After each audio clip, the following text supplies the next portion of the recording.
Today on this episode of The Crossover, we will be discussing achieving your peak performance with celebrity fitness guru and health entrepreneur Don Saladino. Learn the key workout regimens, nutritional habits, and lifestyle modifications necessary to optimize your mind and body. Much more on this episode of The Crossover. Good afternoon, everyone. Going to be talking to Don Saladino today. The guy trains pretty much every Hollywood superhero, so we'll be talking about achieving peak performance. Pull him on here. Hey, Don, what's going on, buddy? I can, man. Can you hear me? Can you hear me all right? No, yeah, absolutely, man. I've been it's great to get connected with to you. do this interview because I've been following you online, and everything you preach kind of hits home with me, and it really resonates. So very excited to talk today, man. I'm going to do a brief introduction just while everyone's logging on. We have the pleasure of speaking with my friend and colleague here, Don Saladino. He is a celebrity fitness guru and health entrepreneur. He has coached actors, athletes, and musicians for over 20 years. Opened his first gym in 2005, and after 15 years, expanded to a global online fitness business. He's trained some of the biggest names in Hollywood, including, I'm only going to name a few, but Ryan Reynolds, Blake Lively, John Krasinski, Emily Blunt, Liev Schreiber, Sebastian Stan, Anne Hathaway, Hugh Jackman, and David Harbour. So really a list of all-stars. In addition, he's been featured in and on the cover of Muscle and Fitness, Men's Health, Women's Health, and Men's Fitness. He has been covered in People, US Weekly, Origins, In Touch, Cosmo, and Shape. He's also made appearances on the Today Show, Page 6, People Now, E! News, and WebMD. So obviously very, very well accomplished. I want to really talk today about achieving peak performance, not just for the Hollywood superheroes, but just for the average layperson, and really get into that. So very excited, Don, to have you on today. Thank you so much.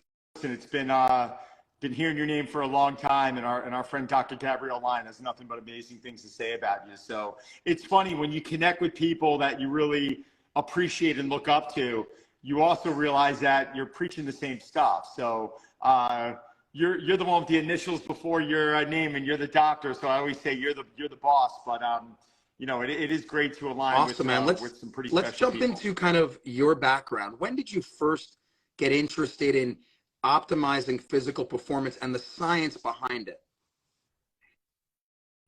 I think the science behind it really hit in college. Before that, I was more, I was training more because, it made me feel good. There was insecurities going on there. There was, I had a hearing problem. I had a bad stutter, and baseball really became my avenue to, I think, find significance, right? And to find that self-confidence. And when I found out that, I could train and my body would look better, but I'd be stronger for performance, that was like, oh, well, why not? Why aren't I going to do it? And I loved it. I think, but when I got to college, that for me was when I started really focusing on the optimization piece. I was like, oh, all right. I remember waking up and saying to myself, well, wow, all right, I shouldn't be eating pasta as a carb, or I shouldn't be having it much. What should I have? Oh, sweet potato. It's more fibrous. It's got more micronutrients in it. That's going to better my body. Oh, easy. And I would just immediately wake up the next day and start eating sweet potatoes. And that was something that really started happening to me, I think, summer going into college, where it's a funny story. I'll never forget getting in trouble with my parents, and they tried grounding me from the gym. And I looked at them and I'm like, you can't do this. And like, what do you mean? You're in trouble. You're not, you go to the gym every day. You're obsessed with it. I'm like, do me a favor. Ground me from going out at night, but don't ground me from something that's going to be good for my body. And they were like, you got a good point there. You can't go out this weekend. I said, fine. Right. So it's like, this became a passion. This became an obsession. But it wasn't until college in 1995 where I started looking into optimization. But as you know, in the last, oh my God, what is that now? 25 years? I mean, optimization has come a long way. I mean, we weren't really using the terms recovery. We knew we needed days off. We understood the importance of that, but you weren't using terms like readiness and HRV, and it might have been out there. It obviously existed, but it just wasn't mainstream. So I think every year at that point, I became such a student. I majored in business, but I was minoring in this. And every year, as some something new was thrown out there, I became obsessed. I'm like, I got to dive into it. I mean, I've probably taken well over 200 courses in my life just because I became obsessed about learning, about as much people as might be like, wow, 200 courses. Like, they don't understand the complexity of human fitness, right? Everyone's like, oh, eat protein, work out, go to sleep. Kind of elaborate on the complexity and the science behind peak performance. I wish it was that easy. And if it was that easy, we would just be handing everyone a set program. But like, even me, I sell programs globally. There's a reason why I added a coaching component into all my programs. People have access to me. If you buy a program in London, you can join one of my private Facebook groups for me to answer questions. And the reason is because when you read 3 sets of 12 or 5 sets of 5, to me, that's inconclusive. Because we're not taking into consideration the amount of stress an individual is under that day. We're not taking into consideration how their nutrition is, how their rest and recovery is, their workout intensity. All right, well, 3 sets of 12, is that an RPE of 10, a rate of perceived exertion of 10, or is it an RPE of 7? Because that's a little bit different. How much volume is included? How much frequency is included? So I'm throwing out these terms that most people are probably like, what is he talking about? But the reality is that every individual is different. And we all have this, I have this template that I can apply to tens of thousands of different people, but we have to call an audible, some type of variation. I like calling it like lateralizations, right? Like I'll steal that from Dr. Charlie Weingroff. I never like to say regression. I like saying lateralizations because if a rear foot elevated split squat doesn't work for someone because it's very knee dominant, maybe the split squat's going to work better because we're more vertical knee tib and their torso is more upright. And we're putting less stress on the knee. So I think that the workout piece of it, honestly, I think it's one of the easiest pieces of it. I think there's so many other variables out there and people get confused, right? You know this better than anyone. You start a diet plan, you feel amazing from it. You start a workout plan, you feel amazing. And then 3 months later, you're going, I don't feel the same way I did early on. And then people are confused. They're like, well, it was working for me then. Well, it's not working for me now. Why? What's wrong with me? And then they get discouraged. But there's a line I've been using. Motivation is really easy if you're seeing progress. The reason why most people aren't motivated is because they're not focusing on the science. They're not understanding that what is working for their favorite actor out there may not work for them, right? It's like people call me all the time, can I have Ryan Reynolds' workout? And I'm like, why?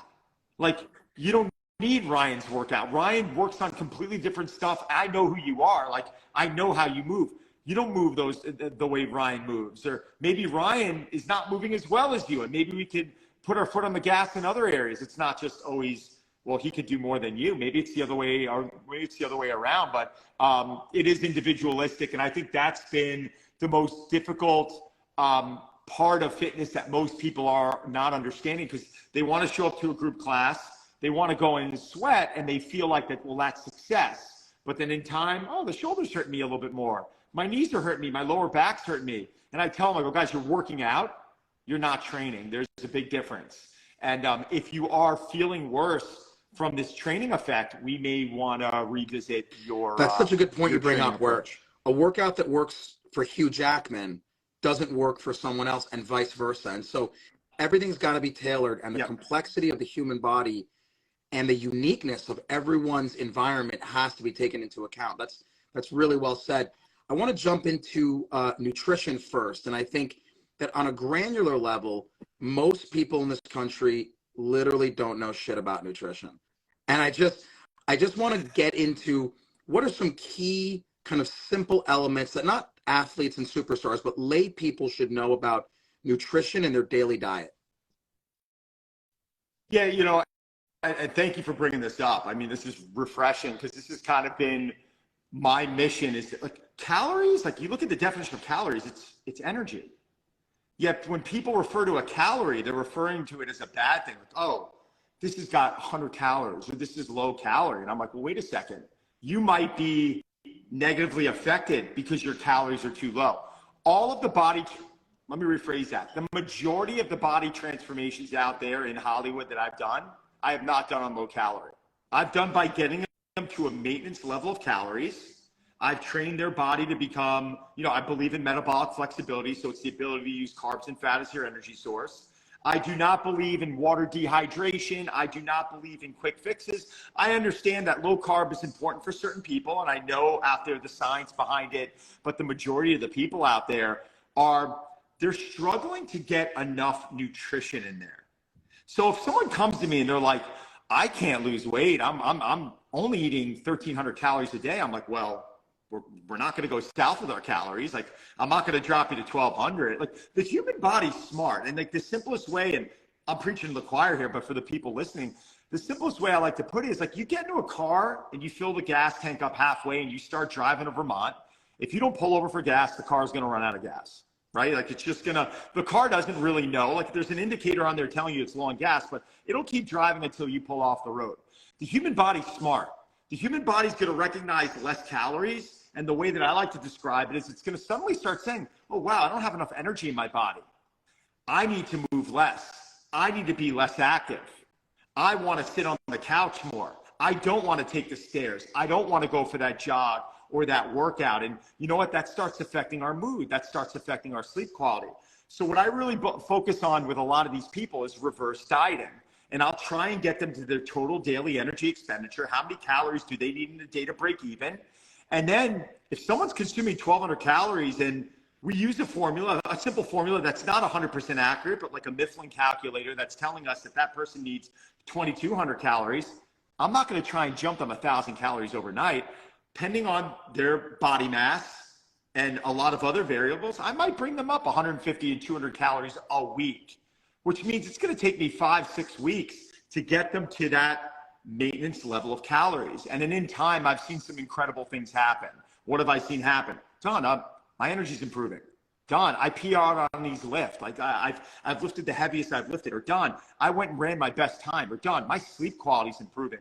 My Oura Ring's improving. I'm noticing my deep sleep's better. My restfulness is better. Things are improving. Don, I lost one, notch on my belt, right? All these things that I call non-scale victories.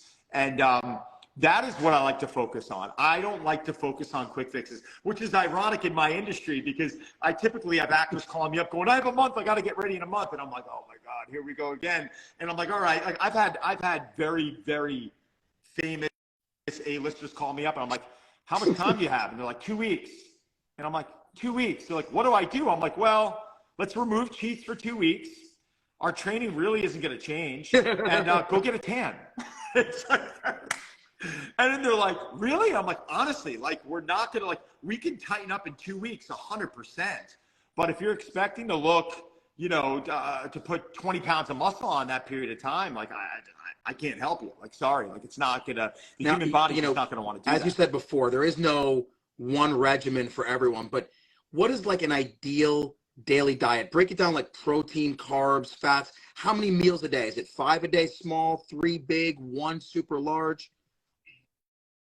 Amazing question. And listen, I know some incredibly smart nutritionists that are doing 2 meals a day right now. They intermittent fast early in the day. But for the majority of the people I work with out there that are very active, I tell them, I'm like, guys, it's simple math. Like, if you're a 200-pound male, I'm going to want you to get around 200 grams of protein. So to get 200 grams of protein in throughout a day, could I do that in 2 meals? Well, it's going to be pretty difficult because that's 100 grams of protein a meal. 1, that's a lot of food at once. 2, is our body going to utilize all that protein at once, or are we going to store it? Right? And you know what happens when we start storing things over and over and over. But if we go to 4 meals a day, it's math. That's 50 grams a meal. If we go to 5 meals a day, that's 40 grams a meal. And that's why I like spreading the meals out a little bit more, is because I look at meals as an opportunity to take my nutrition in.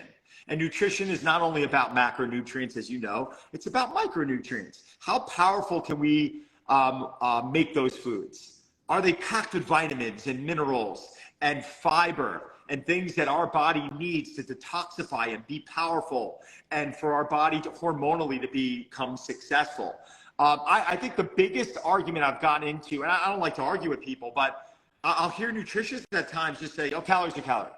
And I'm like, what do you mean? Like, how is that possible? Like, so if my total daily energy expenditure is 3,400 calories, I'm making this number up, and I consume 3,400 calories in from fast food, You're trying to tell me that's the same if I eat the way that I eat now, which is your protein, you know, that's from a very good source, your fibrous carbohydrate, and your vegetable or your fruit. It's the same thing. Like, my body's going to respond the same thing. And people are like, calories a calorie. I'm like, but it's not. Your body's going to respond differently. Like, it's going to, like, your sleep quality is going to get affected. Your skin becomes affected. There's more inflammation in your body. Things start happening. So, you know, I really wish, to answer your question, I really wish people would start looking at calories as it could be a good thing, right? A donut, maybe not a good thing all the time, right? But having food that is powerful, fibrous, nutritious, if we're not getting enough calories, that car is not going to want to run. I was looking on your IG, and you stated something recently that I thought was great when you were talking about how to eat, and you basically were saying water, protein, and as much veggies as you can possibly eat. And I think that's a great way to, yeah, I mean, that's a great way to look at it, right? Because people are like, can I have carbs? Can I have pasta? You just focus on the lean proteins, the veggies, and then hydration. I feel like those are the pillars. Dr. Komatar, I was just in Austria on a yearly snowboard trip I go on with like 5 other friends. And trust me, I'm not weighing my food when I'm there. I'm having, you know, a couple of beers every day. We're eating pasta. We're eating, you know, foods that I would normally not eat. And that's fine, but I try and stay hydrated. I try and consume enough protein, and I try and order a salad or a vegetable with every meal, no matter what I'm having. It could be pizza. I'm still trying to add that veggie in. And, you know, I really feel like that when I come back from those trips, I'm not feeling terrible. And, you know, fine, is my body ready for the cover of Muscle and Fitness? It's still not far off. I mean, I don't mean to say that, it's not an egotistical comment, but more importantly, internally, I'm giving my body some good nutritious foods. And if it's 1 week out of the year, okay, we can deal with it, right? We're going to be able to bounce back pretty quickly. But I think hydration is like, for me, that's the one thing. Like, someone's protein's a little too low. I'm like, all right, let's start working on getting it up, getting that protein level up. If their veggies are a little bit low, let's start working on getting it up. When someone's coming to me and they're like, I don't drink water, I'm like, no. I'm like, no. Like, that's just like, to me, it's like, well, do I take my time? No, you don't take your time. I need you to consume, you know, half your body weight in ounces of water. I need you to start doing that immediately. And that to me is like, that's top of the list from a night or two of poor sleep, yeah, fine. I mean, dehydration. That's something I've learned recently, and I cannot echo that enough. Let's move into working out, right? A lot of different theories, right? When to work out, how to work out. How long should a workout be? Because it used to be like you'd spend hours in the gym. And then I'm hearing stuff that workouts should be intense, but less than an hour, so you're not catabolic. What's your opinion? My opinion is we got to look at the individual, and we got to look at where they are. So if I have, because the majority of the planet, they want it, right? Like, most people out there, they're like, I just can't get consistent. And it would be easy to get them consistent if we could show them some progress. So I got to be honest, like, I've taken people who haven't stepped foot in the gym or have done any exercise, which is hard to believe. I mean, but there's a majority of our planet out there is like that.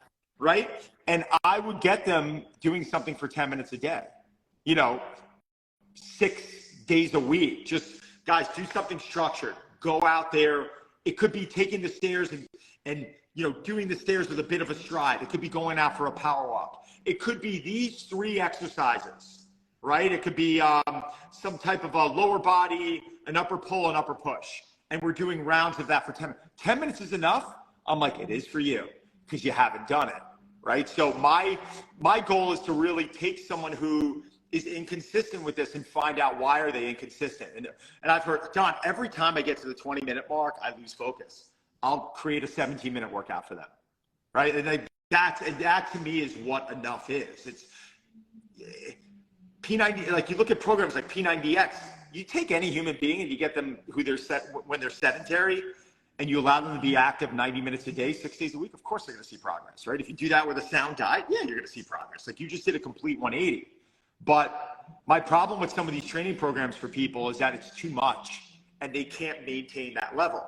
You know, I had someone recently call me up, and they're like, I did this diet, or I did this program, and I lost 20 pounds, and it worked. I'm like, wait a second, I thought you just said I put 20 pounds on. That you put 20 pounds on. They're like, well, I did. I put it back on. I go, then it didn't work. And they're like, I'm like, honestly, it didn't work. Like, unless I'm preparing someone for a movie where they have to lose weight and gain weight, if your goal is to lose weight and then you put it back on, to me, the approach just didn't work. So I think a lot of times we bite off more than we can chew. Someone might look at, someone like me who trains a certain way and say, God, I got to do it like Don. Otherwise I can't do it at all. And that's not practical. Like, I mean, I've been doing this for 30 years. I've been training for 30 years. I can't even tell you how little. I probably take a week off a year, right? 2 weeks off a year max. I mean, that consistently. I don't miss workouts. I'm always there. I always do it. It's part of my lifestyle. It's part of my survival. So I'm not expecting people to do it the way that I do it. But I think what we need to start doing is, if you're someone who wants it, let's take a minimalistic approach. Let's start with maybe 3 days a week at 20 to 30 minutes a clip. And then let's go and do something aerobic or power walking another 2 to 3 days. And I think we are really off on the right foot. And then let's make some good food choices. You don't have to eat the way that I eat. Maybe I would say increase hydration. I would up your protein. I would include more vegetables and try and eliminate, processed foods 6 days a week. And again, then we're getting down to that whole New Year's resolution. When someone is used to having something every day and they're like, I'm giving it up indefinitely. I'm like, oh, here we go again. This hasn't worked for you your entire life. Don't give it up indefinitely. Just improve. Give me 6 days. But I thought I have to give it up indefinitely. No, you don't. Like, you want a glass or two of wine a week, that's fine. If you want to have chocolate cake or if you love pizza, go have that. Give yourself some reward. But if someone's coming to me wanting to be on the cover of Muscle and Fitness, it's a different conversation. But for the majority of the people out there, don't remove all these things. You brought up a good point about being able to maintain. And, I'm clearly not at your level, but I go pretty hard Monday to Friday, 2 a day workouts. Weekends are off. Now, explain the importance of recovery, right? People are like, you shouldn't take any days off, right? But I think, at least from what I understand, is that it's critical to let your body recover. Kind of go over the concept of recovery and why it's important to have off days. It's funny. It's, the body takes stress in several ways. Obviously, the muscles getting damaged. Your joints, there's a cost to doing business. Like, we can't keep increasing volume, right? Because volume increases muscle size. And I'm like, yeah, you're right. But like, with that, there's a cost of doing business. As we continue to add work, at a certain point, all right, the body's going to start feeling a little bit off. And then I really believe there's this, effect on our nervous system, on our readiness, right? And that's a lot more science that we've been seeing over the last 5 to 10 years discussing heart rate variability and readiness. So I think there's different variables that we have to look at. Anytime I increase my training frequency, it's really good for a period of time. And then I overstay my welcome. And I did it this winter. I was playing ice hockey 2 to 3 days a week. And me and my training partner, Frank Seppi, got on a 6-day-a-week program. And out of the gate, I was like, oh yeah, here we go again. But in the back of my head, I knew it was probably like, all right, I'm going to hit. And yeah, at a certain point, it was like, all right, back was bothering me a little bit. Training readiness began to decline a little bit. Strength started to dip. So, I immediately went from 6 days to 4 days. And I allowed my body to recover. And then I saw things improve. And body composition actually improved as well. So the notion that more is better, it really is kind of an archaic approach. And I'll see a lot of bodybuilders do it that are on performance enhancing substances.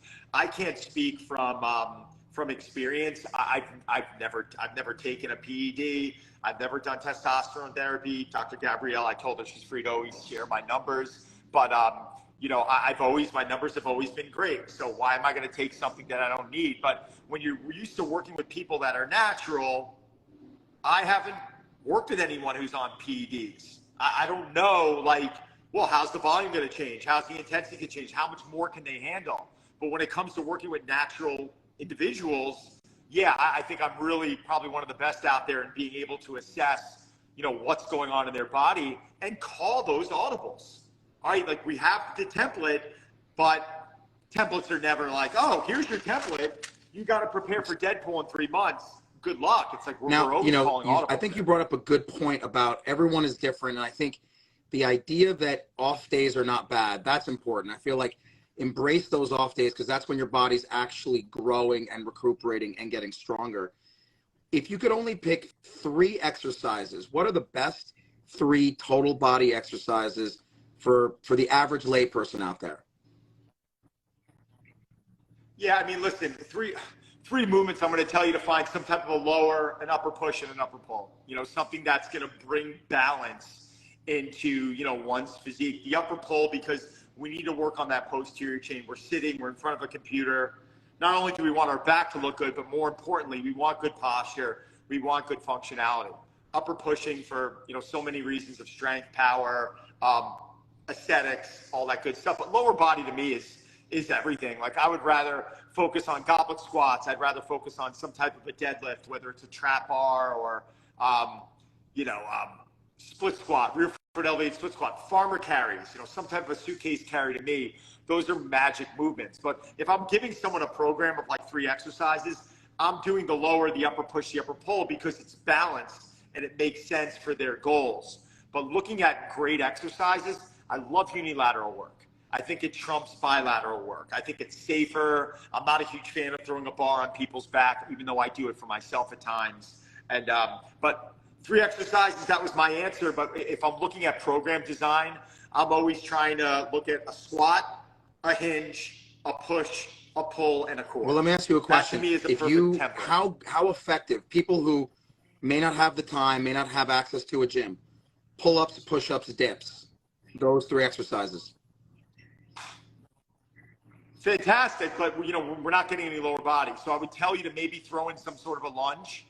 Like, can you grab a pair of dumbbells and can you go into a walking lunge? Can you go into a split squat? Like, that's probably where I would change that. Like, I love the pull-up. Naturally, the pull-up is a moving plank.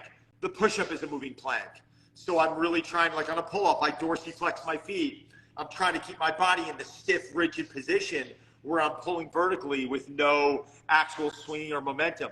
The push-up to me is probably one of the exercises that I just see performed incorrectly so much. Like, people are pushing from their upper body, they're extending their lumbar spine. Dips are good, but I do them personally. But depending on someone's shoulder mobility, they can become very stressful. So I think that's probably a little bit of the coin toss out of all those. Universally, the pull-up, I'd love to get everyone doing, or a chin-up, because a chin-up is going to put someone in a much more advantageous position with their shoulders. Going to a pull-up position, a lot of times we don't have that shoulder mobility. We're really going into this rotated position, which could become damaging on the shoulders. So I think going into that supinated position is going to open our shoulders up a bit. It's going to involve the biceps a little bit more. It's going to allow someone to be a bit more stronger most of the time. So getting them doing that, the push-up, and some type of a unilateral lower body movement, it's like, 3 beautiful. biggest myths in working out and fitness.